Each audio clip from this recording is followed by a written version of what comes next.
When I was old enough to go trick-or-treating by myself, my family started making me take my cousin with me. She was a girl and a few years younger, so it made sense to keep her safe. I didn't mind it as she and I were pretty close. In a way, it was kind of a tradition. My parents would take me over to my cousin's house, then we'd get our costumes on, which were usually matching. I didn't mind that either. Matching costumes always got more candy, and that's all I really cared about. One year, I dressed as Chucky, and my cousin was the bride of Chucky. We started around sunset, first going around the block to hit our neighbors' houses. Then we began to walk to the wealthier area where the bigger houses were. It was almost a mile of solid trick-or-treating between her house and that area, so by the time we arrived, we milked that area for everything it had, not turning back until people were turning off their porch lights. Then, it was time for the long walk back home. At this point, our bags were full, and it became quite dark. At some point, we saw a car parked on the curb ahead, with a guy standing outside of it. The trunk was open, and he was pulling fistfuls of candy out of it, shoving them into the faces of trick-or-treaters who were walking by him, but they wouldn't take anything. There's no secret as to why either. The guy was creepy as hell, tall and built, but also old and sketchy looking. He started eyeing us before we even got close. My little cousin made it clear she wanted none of what he was giving out, so I made sure she stood by me, as there was no way to go but past him. As we approached, he smiled, waving candy in our faces. Hey lovebirds, want some free candy? Yeah, no thanks. And also, we're cousins. Why should that stop you? We walked past him, but he wouldn't take his eyes off of us. He even started following us, getting right up behind my cousin. I could tell she was freaking out on the inside and trying to keep it together, so I stepped in before he went any further. Come on, have a kiss. Back off! What's your problem? My problem is I've got a boatload of candy and nobody wants to take any. At this point, you can just have it all. I just want one little thing in return. Leave us alone or I'm calling the cops! Go on, run home like the little pussy you are. About 30 feet from his car, the man stopped following us, but we kept walking away as fast as we could. The farther we went, the fewer people were out on the street. I thought about knocking on someone's door and asking for help, but I just wanted to get home. Before I knew it, we were the only ones out, except for one singular car driving behind us. It wasn't driving though, it was cruising, barely faster than our walking pace. Looking over my shoulder, I couldn't see inside because the windows were tinted, but it seemed like the same car that Creep was standing outside of. My cousin was also aware of the car, and she was starting to panic. I decided to take a random right turn, hoping the car would just drive past, but it didn't. It took the same turn. That's when I knew for sure we were being followed, and there was nobody else it could be but that same Creep. The car was basically driving right beside us at this point, matching our speed. I didn't know what to do. I then heard the car park right behind us. We were too scared to look back at that moment. Maybe he had just arrived at his house and was going inside. Suddenly, I got slammed in the back. I saw the man carrying my cousin over his shoulder. I went into fight or flight and ran over to do whatever I could to stop him. Help me! Stop him, please! Let her go! Let her go! Somebody, help me! Get lost, kid! It happened so fast. By the time I caught up, he was already opening the back seat and throwing her inside the car. I hit him as hard as I could again and again, but he was unfazed. He then turned back and shoved the side of my face, sending me flying on the concrete once again, then through the veins of my own eyes. I saw the car driving away. There wasn't even a license plate for me to try and read. As I came to, I looked around in disbelief. I was surrounded by a horde of spilled candy, alone on the empty street, and my little cousin had vanished. I freaked out, crying and screaming for help. I banged on doors until somebody answered and called the cops for me. The police came, then our parents, then the whole damn neighborhood. Everybody went looking for my cousin. There was an entire manhunt, and yet they never found a trace of my cousin or the man that kidnapped her. It's been years since that night, and my cousin has been missing ever since. Whether she's still alive or not, I can't imagine how much she suffered. Every Halloween, I have nightmares reliving the entire thing over and over. People always tell me I did everything I could, but it still feels impossible not to blame myself for what happened.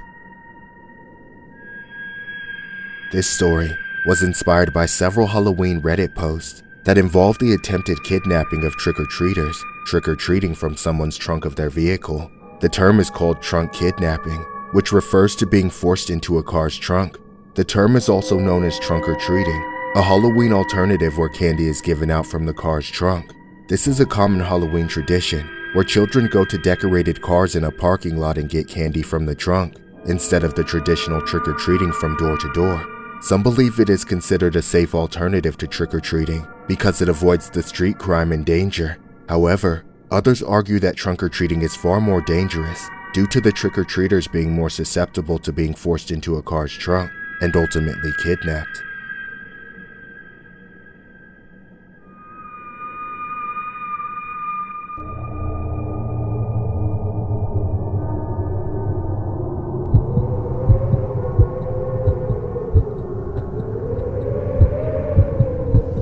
Several years ago, I took my grandson trick-or-treating. He has special needs, so I often help my daughter and her husband take care of him. He spends a lot of time at my place during the week when his parents are working, so I usually took him out for Halloween.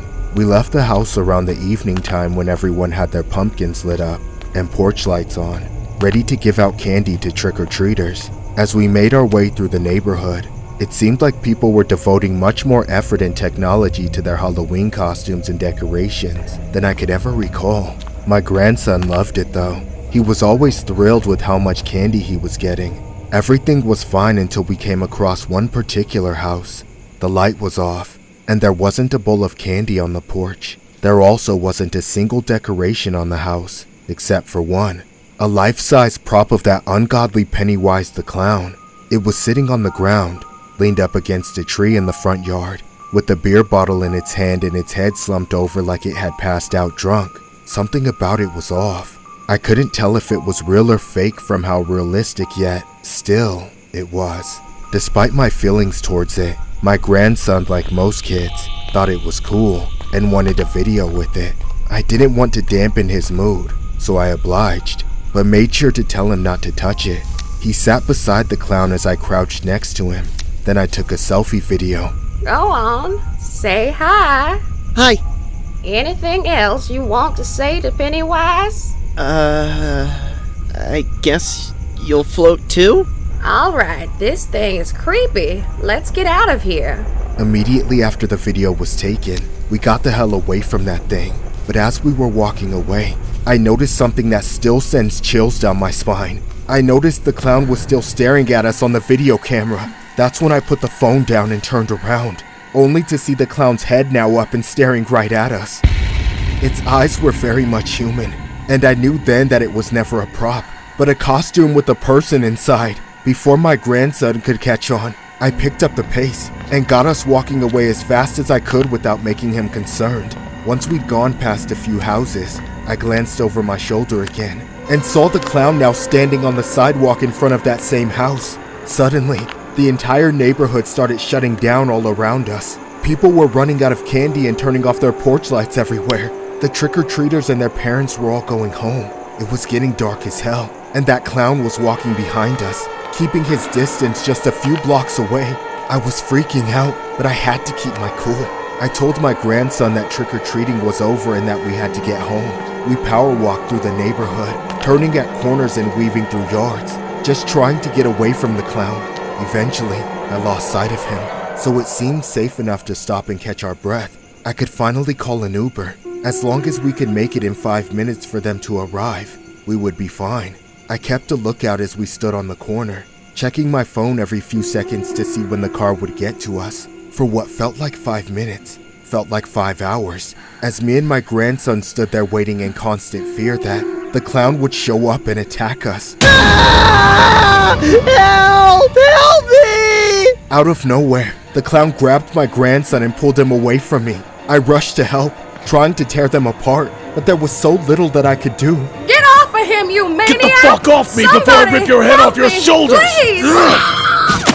Trick or treat, little boy. I don't want anything from you! Here, have a drink! Get away from me! Help me!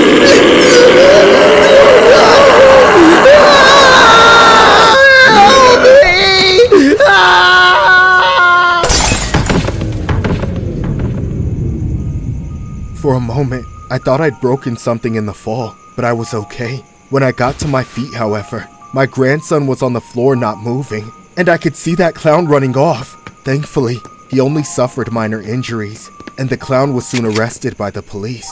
He turned out to be a man named Matthew Davies. He had a family of his own, but he'd spent years away from them while in prison for drug charges. I can't understand how a man with children of his own could possibly attack us the way he did. What made things worse was how my grandson has special needs. Mr. Davies was sent to prison where he belongs, but it doesn't undo what happened. My grandson and I are traumatized. His love for Halloween is forever tainted, and every time I see a Pennywise mask, I'm transported right back to that awful night.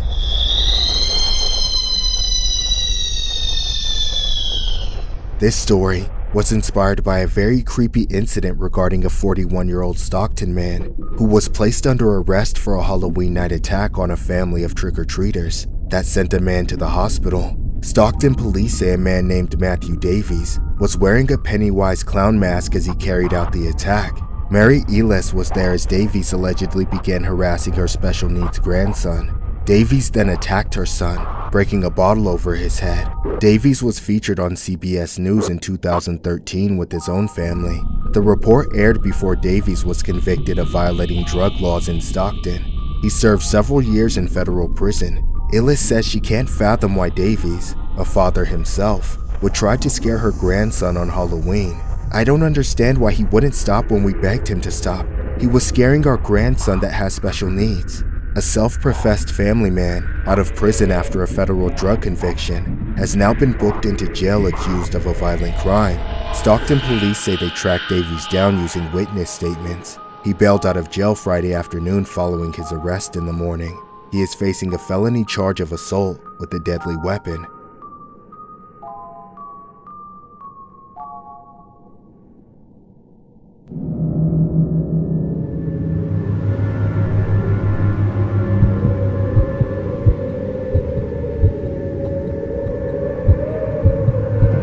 A few years ago, my wife and I moved into our first house together. Neither of us had ever owned a home before, so it was a major moment in our lives.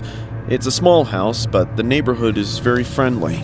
Even though we haven't had kids yet, we were excited to start a family of our own. But something happened this Halloween that's made us think twice about raising our children here. Of course, most of the trick-or-treaters are young kids, so Halloween in our neighborhood comes to an end pretty early. By 9 o'clock, everybody goes home. This year was just like that. By 8:45, we weren't seeing any more trick-or-treaters, so we went inside and turned off our light, so nobody bothers us as we got closer to bed. Afterwards, my wife wanted to stay upstairs and read for a little while, but I had some stuff to work on in the basement while I had the chance. However, at around 9:30 p.m., something strange happened. What the hell? It struck me as odd, but I wasn't going all the way up there to tell them that we weren't giving out candy anymore, so I ignored it. Annoyingly, though, the doorbell rang again. A few more times, actually. Now, it was just rude. It was like some dumbass kids were playing ding-dong ditch with us, something that usually happens on Halloween. I heard my wife get up and start walking along the floor over my head, so I figured she was going to take care of it. Nothing a grown lady like her couldn't resolve. But what I heard next, I never expected. Get on the floor! Now! Hurry up! As soon as the door opened, I heard screaming. Men were shouting, and my wife was yelling at them to get out. For a moment, I couldn't believe it, but then I heard her get dropped to the floor. I immediately jumped out of my chair and turned to the stairs, only to face the biggest shock of my life. The moment I got to my feet, I heard an explosion from upstairs. That same instant, a hole blew open in the ceiling above me, and a red-hot piece of metal whizzed by my head.